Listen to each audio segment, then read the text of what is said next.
Iniciamos nuestro martes de salud con un tema bastante interesante. Desde ya los invitamos a opinar, a interactuar con nosotros. Recuerden que los martes tenemos especialistas muy importantes para que tengamos esa consulta abierta, que si bien no es por supuesto un diagnóstico en profundidad, sí es una lucecita en el camino para poder entender ciertos temas, pedir citas y seguir los procedimientos que tengamos que hacer. Hoy hablamos de cirugía reconstructiva y desde ya recibimos a uno de los mejores, el doctor José Antonio Caicedo, cirujano de nuestra ciudad. Bienvenido, doc. Bienvenido. Buena energía, Hola, ¿cómo está? Buena energía. Bienvenidísimo, tenemos muchas dudas y queremos aprender mucho, como todos los martes, sobre estos diferentes procedimientos o procesos que pueden vivir los pacientes. Empecemos, doc, por hacer la diferencia entre una cirugía estética y una cirugía reconstructiva. Bueno, en esencia la historia es una sola, que es básicamente el nacimiento de la cirugía plástica a través del tiempo. Para simplificarlo, quizás, ojalá no sea demasiado, la cirugía plástica es una cirugía de necesidad, la cirugía estética es una cirugía de gusto. Okay. Ahora, ¿en qué punto ese gusto se vuelve una necesidad? Es un tema que nuestra sociedad, las necesidades culturales han atropellado el concepto inicial. En este momento la gente se opera de cirugía estética porque es una forma de entrar más fácilmente al mercado laboral, por ejemplo. O también es una forma de verse y sentirse mejor, recuperar su autoestima, por ejemplo. Doctor, hay algo que llama mucho la atención y es que cuando uno habla de una cirugía reconstructiva, aquí entra en la cabeza como que algo estuvo muy mal, por lo general con intervenciones previas, y que hay que arreglarlo. ¿Me hago entender? Muchas personas de pronto tienen accidentes o personas, como decía en los titulares, pues que han sufrido algunas amputaciones, por así decirlo. Por ejemplo, las mujeres cuando pierden un seno por tratamientos asociados con el cáncer, entonces llega el cirujano reconstructivo. ¿Y cuáles son esos casos más comunes en los que se utiliza? Yo tengo un amigo, muy buen amigo, que tuvo un accidente de tránsito, iba en bicicleta y se le enterró como una parte de un carro en la cara y le tuvieron que reconstruir toda la cara. Quedó intacto, literal, para que no le hubiera pasado nada. Y felicitaciones al cirujano que se lo hizo, que no sé el nombre, pero fue un proceso, no sé si esta es muy común. Hablemos de los procedimientos más comunes. En realidad, nosotros vivimos en un país violento. En nuestra parte reconstructiva, la parte más socorrida es fundamentalmente la violencia, sus secuelas. Es digamos, el número de intervenciones quirúrgicas producto de las secuelas del trauma en sus diferentes manifestaciones, heridas de arma de fuego, heridas por machete, accidentes de tránsito. Qué pena, doctor, lo interrumpo allí. ¿Saben cuál fue una muy famosa que no mencioné? La de Natalia Ponce de León, esta mujer que en Bogotá fue víctima de su expareja sentimental, que le lanzaron ácido. Y esta mujer tuvo infinidad de cirugías reconstructivas, plásticas y reconstructivas. Exactamente. Los quemados son un tema importante dentro de la parte reconstructiva, fundamentalmente en las áreas rurales. Es muy común el trauma producto de la combustión por cocinas, por ejemplo. ¿Cocinan toda con gasolina? No, me refiero a las cocinas por narcotráfico, por ejemplo. Ok, porque la gente sigue cocinando con gasolina. ¿Cómo no? Y además de eso, los niños por accidentes por enchufe de energía, electricidad, o porque les cae líquidos hirvientes a su cuerpito. Están estos casos, doc, que son, digamos, circunstancias que se presentan o eventos, pues, puntuales, pero también hay cirugías reconstructivas y casos por patologías, ¿verdad? He escuchado, por ejemplo, lo del labio leporino, lo del cáncer de mama que Vico lo mencionaba al inicio. En cuanto a esas cirugías reconstructivas por patologías que haya vivido el paciente, ¿cuáles son las más comunes y cómo es el procedimiento que se aplica? Bueno, el más común indudablemente es todo lo que es la parte reconstructiva, no solamente producto del cáncer de piel, en términos generales. En los años, digamos, principios de siglo, el cáncer de piel era relativamente poco frecuente. A medida que la contaminación ha ido afectando la capa de ozono, cada vez diagnosticamos cáncer de piel en personas más jóvenes. En los años 50, por ejemplo, el cáncer de piel se presentaba principalmente en personas por encima de los 50, 60 años. Ahora vemos gente de 25, 30 años con cáncer de piel. Ese es un aspecto importante. El otro es el diagnóstico del cáncer de mama. También se ha mejorado mucho en la parte técnica del diagnóstico precoz. Entonces eso hace que la mutilación que se hacía previamente cada vez es más limitada. Pero si la persona no tiene un diagnóstico oportuno, indudablemente el proceso reconstructivo va a ser mucho más complejo porque la deformidad es muchísimo más grave. Doc, si vamos al fondo, no sé, a mí el tema de la medicina me gusta mucho y respeto mucho el trabajo de los médicos, pero me gusta mucho el proceso investigativo y hablamos siempre de los injertos en ese proceso y entonces yo he visto personas que han tenido accidentes en los que han perdido parte de algunos tejidos y pues hay un tema de injertos y uno dice, bueno, afortunadamente estéticamente, no sé si funcionalmente, y esto quiero hablar, cambia la situación, entonces que le sacan un injerto de alguna parte del cuerpo y lo ponen allí y hay personas que dicen, no, es que yo tengo esta cicatriz porque si no me hubiera quedado más grande estas. Y ahí viene una palabra fundamental dentro de esto reconstructivo y es el tema de las cicatrices que también imagino que están dentro de, y no sé si están abrazadas con la estética, muchas mujeres de hace mucho tiempo tienen cicatrices bastante grandes y con el paso del tiempo su autoestima se va disminuyendo y dicen como yo quiero cambiarme esto. ¿Allí aplica la cirugía reconstructiva? Digamos, la forma como un ser humano cicatriza es un factor fundamentalmente de tipo personal. O sea, dos familiares se operan de un procedimiento similar y a lo mejor uno cicatriza bien y el otro no tan bien. Bien queloide. Sí, puede hacer cicatrices hipertróficas o queloide. Entonces, primero hay que hacer un diagnóstico previo si la persona tiene esa posibilidad. Si aplica la posibilidad, uno tiene que estar como médico muy proactivo tratando de iniciar un tratamiento precoz, sea con infiltraciones dentro de la cicatriz o con la colocación de ciertos productos que se colocan sobre la misma. Indudablemente es un reto. Dicen que Jesucristo estaba haciendo milagros y cuando le dijeron venía un queloide, él dijo que ya no iba a ser más queloide Jesucristo. Uy, complejo. ¿Vos cicatrizás queloide, Dani? No, yo no, pero por ejemplo es muy común en las personas negras. En mi familia, por ejemplo, la mayoría de personas son de piel queloide. Ya es un tema también pues como genético, pero conozco muchos que claro, la cicatriz puede ser una lineecita delgadita y se vuelve pues algo mucho más pronunciado y más difícil de manejar. Mencionas precisamente una palabra que me gusta mucho que es el reto, Doc. ¿Cómo ha avanzado la ciencia, la tecnología, la medicina en cuanto a estos procedimientos? Antes, por ejemplo, uno ve en cirugías que si uno compara las cesáreas de antes a las cesáreas de ahora, casi que son imperceptibles. O la cirugía de la apendicitis o tantos procedimientos pues ya médicos que uno dice pues han avanzado bastantes sí. En cuanto a técnicas y en cuanto a equipos. En términos de cirugía reconstructiva, ¿cómo estamos? ¿Cuáles son los últimos métodos o qué hay de nuevo en este panorama? Bueno, lo primero es que nunca se debe perder de vista que el acto médico como tal debe ser fundamentalmente bien formado, o sea, el personal en salud debe ser formal, debe tener una técnica y una preparación apropiada para que el resultado de nuestro servicio a la comunidad sea muchísimo más elevado y de mejor calidad. Ahora, en cuanto a las cicatrices como tal, indudablemente existen materiales de sutura que son menos reactivos que los que teníamos hace 40 años. Hace 40 años, por ejemplo, en los servicios de urgencias, inclusive en los hospitales, se seguía utilizando, por ejemplo, la seda.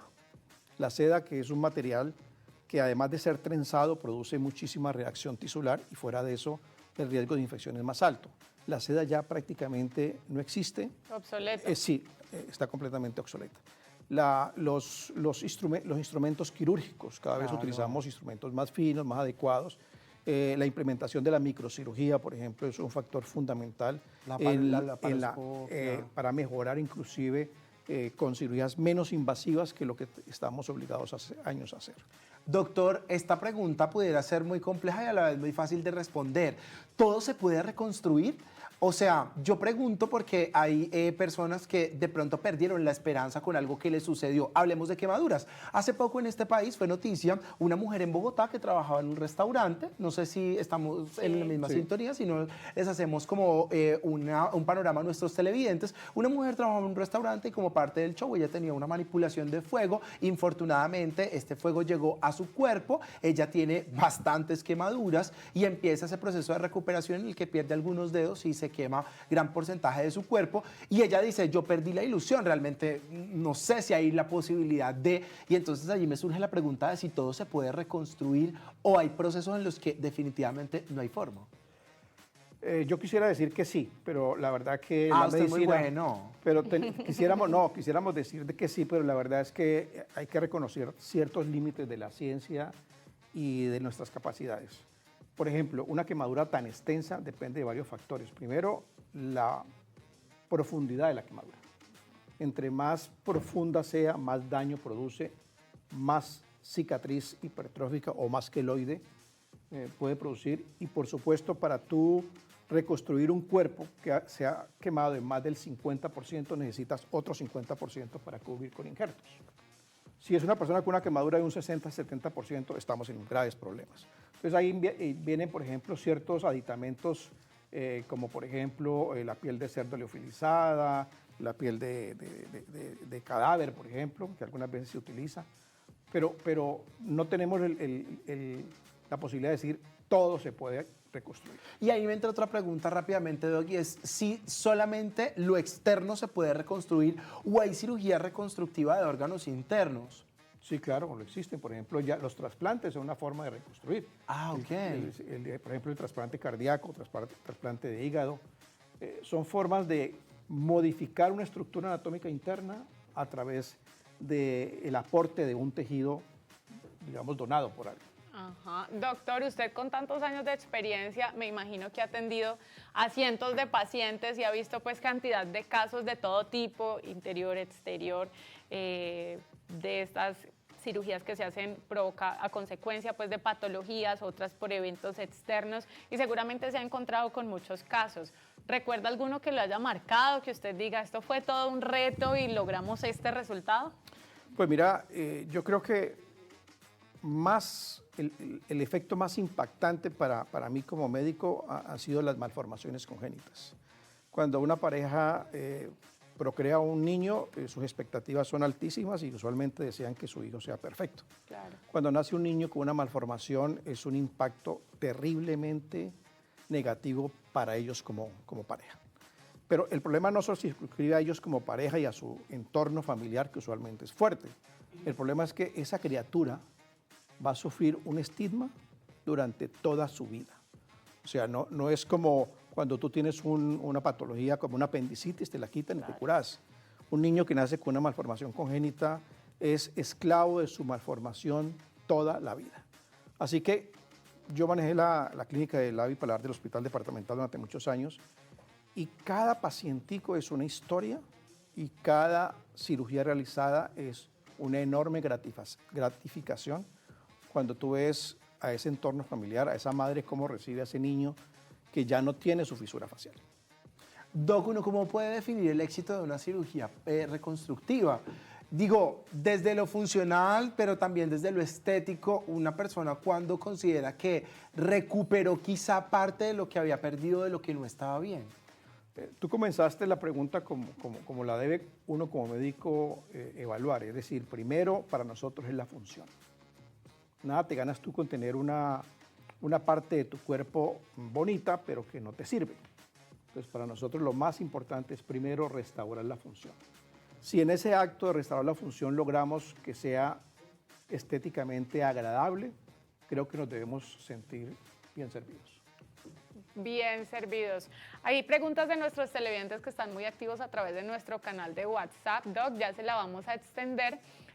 Mientras la encontramos, le voy a hacer una muy importante, y es si las cirugías de reconstrucción están incluidas dentro del servicio de salud pues de la gente como tal, o son pagadas aparte del post, o son pagadas aparte, pues entendiendo que son cirugías plásticas, pero tienen que ver con la funcionalidad del cuerpo. ¿Cómo funciona eso? Sí, la legislación y la cobertura del servicio de salud incluye las patologías que son como por enfermedad. Inclusive tenemos desde el año pasado una sentencia de la Corte con respecto a los biopolímeros, que son algo adquirido de mala manera porque son personas que autónomamente, o a veces por engaños, se colocan sustancias que no están autorizadas para uso humano en su cuerpo, con todas las secuelas que esto representa. Así que desde el año pasado ya las EPS tienen que crear los mecanismos adecuados para que el retiro de estos materiales esté dentro de ese plan obligatorio de salud. Doc, ahora sí la pregunta de nuestro televidente, dice Dianita Guerrero, buenas tardes del Sol. Me hicieron una cirugía de desprendimiento de retina con la cual el párpado superior me quedó un poco caído. ¿Es conveniente la reconstrucción? Pues si es una cirugía de retina, pues yo no entiendo que haya tenido que ver con el párpado, ¿no? Realmente me parece que es un problema más que todo de tipo oftalmológico. Como se cuela el párpado, uno puede hacer acortes de piel de acuerdo a la apertura ocular. Eso normalmente uno lo hace cuando se realiza una blefaroplastia, que es de naturaleza estética. En este caso estamos hablando de una asimetría, por lo que entiendo, una asimetría producto de una cirugía ocular que fue realizada seguramente por un oftalmólogo, y pues sería interesante saber por qué pasó. Doc, hay otra cosa que llama mucho la atención cuando hablamos de cirugía reconstructiva y tiene que ver con las personas que pesábamos muchísimo y luego tuvimos un proceso de conciencia con nuestra alimentación y el ejercicio y entonces pues perdimos muchos kilos y hay una piel restante que es bastante incómoda para muchos, casi siempre más hacia las mujeres que hacia los hombres por el tema estético, pero no sé qué tanto puede afectar la funcionalidad. Y quiero que hablemos de ese capítulo específico porque allí muchas personas cabemos. Yo le cuento, yo pesaba 130 kilos. Y una persona que pesaba 130 kilos y pasó a pesar 54 kilos, pues tuvo un proceso. Lo que pasa es que para mí fue cuando estaba más joven, entonces el colágeno, mi amor. Pero ahora, donde me ha pasado ahora, pues la historia sería otra y lo estaría buscando para que me reconstruyera. Pero ahora sí pasa mucho que hay personas que a partir de su tratamiento médico, pues reciben cirugías como el bypass o el sleeve y luego pierden mucho peso y les queda mucha piel sobrando. Y siempre vemos que les hacen una cirugía en la que quedan unas cicatrices bastante grandes. Este tema de reconstrucción después de haber perdido tanto peso, ¿es recomendable? ¿Esto funciona? ¿No funciona? ¿Qué podemos decirle a la gente que ha perdido peso y que está ahí sufriendo por ese exceso de piel? Mira, lo ideal sería mirarlo de una forma preventiva, ¿no? O sea, con educación, porque indudablemente cuando tú tienes un problema de sobrepeso, no estás hablando únicamente de un problema de tipo visual, de apariencia, sino que estás incluyendo un problema de salud, porque sabemos todos los problemas que representan el sobrepeso. Pero si ya se ha hecho la ejecución del sobrepeso y pasamos al tratamiento, indudablemente hay resoluciones de tipo quirúrgico que dejan secuelas, dejan cicatrices que son grandes, la piel tiene una elasticidad que es limitada y que llega un momento en que cuando tú quitas y quitas y quitas, pues indudablemente estás causando un proceso de cicatrización que no está exento de riesgos. Los pacientes posbariátricos usualmente son pacientes anémicos y son pacientes usualmente anémicos crónicos, es decir, que su cirugía es de mayor riesgo que en un paciente, digamos, que se hace una abdominoplastia tradicional.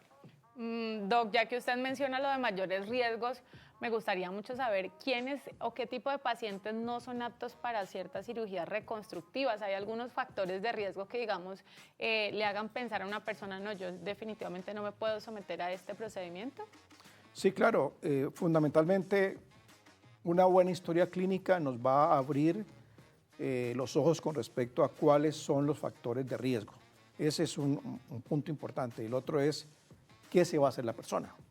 Entre más compleja sea la cirugía, indudablemente los riesgos se incrementan. Hay escalas inclusive que le determinan tanto al anestesiólogo como a los médicos que nos dicen, digamos, esta señora tiene tanto de índice de masa corporal, la lipo que le planeo hacer es de tantos, planeada de más o menos retirarle tantos cc de grasa, indudablemente esa señora no es una candidata para hacerse una lipo, por ejemplo. Doc, ¿y usted qué piensa de procedimientos como la liposucción, ya que la menciona? Está indicada. O sea, me parece que es un procedimiento que ayuda mucho a eso que comentábamos inicialmente y es a la autoestima. Ahora, la liposucción no es como ir al salón de belleza. Cada que tú ingresas a un acto quirúrgico estás asumiendo unos riesgos. Y a medida que tú te vas haciendo, porque hay pacientes que se vuelven, digamos, como adictas a ciertos procedimientos y van, pasan 2 años y dice vengo por el retoquecito, pasan otros 2 años y vuelvo por el retoque. La salud es delicada y a medida que tú te vas sometiendo a más procedimientos quirúrgicos, por supuesto, tus riesgos se están incrementando. E incluso menos tiempo, que me parece, y qué bueno que lo menciona, y hacer ese llamado a la conciencia, porque pareciera que para muchas personas, mujeres en especial o en mayor proporción, está como la facilidad de hacerse una lipo como solución a todos sus problemas, exacto, sin entender que al igual que cualquier otro procedimiento médico, pues esto tiene un proceso posterior a la cirugía que incluye alimentación, incluye actividad física y una cantidad de cosas, entonces no lo hacen, vuelve nuevamente el volumen y entonces, pues me hago otra y ya, y empieza entonces a hacer como una secuencia de cirugías de este mismo tipo que me imagino tiene consecuencias graves para la salud. Por supuesto. Doctor, ahorita que hablábamos de procedimientos quirúrgicos más estéticos, pues usted lo mencionaba como por encimita, pero quiero que entremos a profundidad con el tema de los biopolímeros en este país, porque si hay mujeres que utilizan el tema reconstructivo, son las que afortunadamente logran extraerse los biopolímeros por el tema de que algunas partes de su cuerpo pues no quedan para ellas de manera estética, pero también tema visual y no sé si funcional, que quiero que hablemos allí, porque hubo una época en la que los biopolímeros constituyeron pues la salida para muchas mujeres que querían mejorar algunas partes de su cuerpo. Específicamente recuerdo que se hablaba de los labios y el glúteo. No sé si había otras partes donde más se podía poner biopolímeros, ¿no? Mira, el biopolímero como tal fue usado como material, es usado como material de relleno no solamente en glúteos, en los labios, en la región malar, en la región del entrecejo, inclusive hemos tenido pacientes con biopolímeros en las mamas, lo cual pues es como un atropello al sentido común y a la razón. Lo cierto es que el biopolímero no es un material de uso humano, está prohibido en muchos países, inclusive en Colombia también. La idea es que el engaño a través de ciertos canales de publicidad hace que la gente caiga. Entonces le dicen que no, que ya no es biopolímero, sino que le dicen que es vitamina C. Entonces es muy difícil cuando lo que prima para el paciente es el costo y no la adecuada información sobre qué es lo más conveniente para su salud.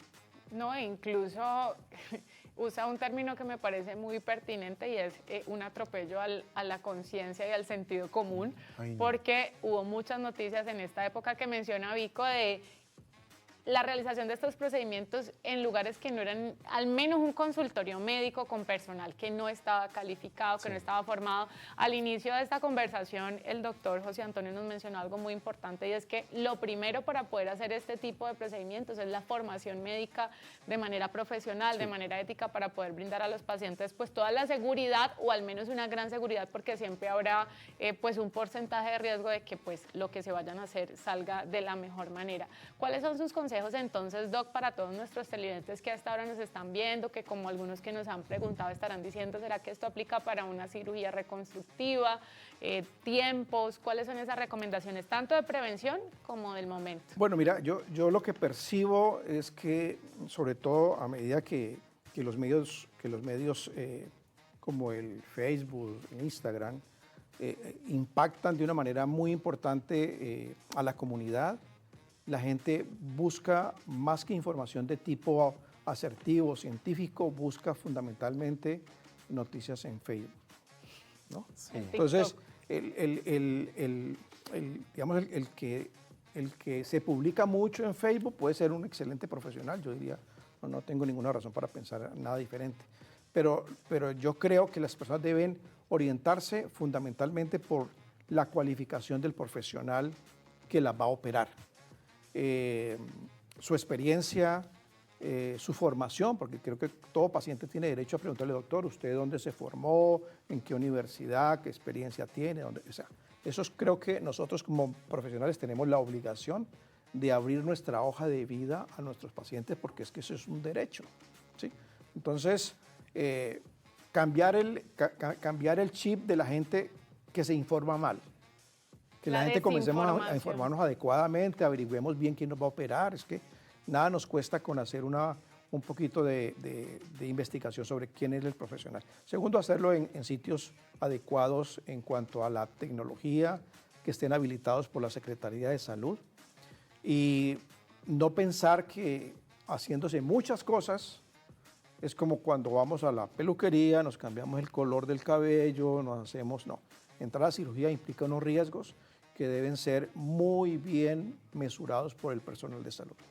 Bueno, doctor, para finalizar, pues una pregunta, el tema reconstructivo este es más interno, lo que le preguntaba yo ahora. Dice Martica lo siguiente: buenas tardes, buena energía. A mi madre le hicieron una cirugía de corazón abierto ya hace 7 años, un cambio de válvulas, dice ella. ¿Estas tienen un tiempo determinado? ¿Cuánto? ¿Y se vuelven a cambiar? Pues mira, es un tema que no es de mi especialidad. Realmente yo tengo la percepción, y así lo indica inclusive el INVIMA, que los materiales sintéticos tienen una vida media promedio. Por ejemplo, nosotros conocemos que los implantes de mama, por ejemplo, la FDA desde hace algún tiempo recomendó que fuesen 10 años. Si es una cifra mágica, si es una cifra aleatoria o es una cifra producto de un estudio científico, yo creo que lo último. Así que cuando tú te colocas cualquier tipo de material sintético en tu cuerpo, debes pensar que ese material sintético, desde que tú te lo colocas, inicia un proceso de degradación. Las prótesis de cadera, por ejemplo. No es infrecuente una persona que se haga un reemplazo de cadera y después de algunos años tenga problemas con su cadera. Entonces yo diría, y no espero hacer ningún comentario producto de mi desconocimiento, que los implantes de válvulas cardíacas es muy probable que sufran un proceso de desgaste con los años. ¿Cuál? Eso debería decírselo pues su cirujano cardiovascular. Su especialista. Doctor Caicedo, pues muchas gracias por esta clase magistral hoy de cirugía reconstructiva. Sabemos que muchos de nuestros televidentes y nosotros también aclaramos muchas dudas y tenemos una luz mucho más clara en cuanto a cómo funcionan estos temas, en qué casos aplican, qué tipo de procedimientos y por supuesto los factores de prevención y de riesgo que siempre debemos tener en cuenta. Buena energía, Doc. Daniela, gracias por gracias acompañarnos. Una cirugía reconstructiva de corazón, lo tengo hecho pedazos. Pero no como usted cree, Doc. Vamos a hacer una pequeña pausa para comerciales en nuestro martes de salud y al regresar vamos a hablar del otro lado de la moneda. Cómo impacta psicológicamente, emocionalmente un procedimiento o un evento, por supuesto, que hemos podido sufrir, una enfermedad que tal vez nos lleve a esa cirugía reconstructiva o que no hayamos podido acceder a ella, cicatrices y mucho más. Tendremos expertos desde el área de salud mental para abordar este tema.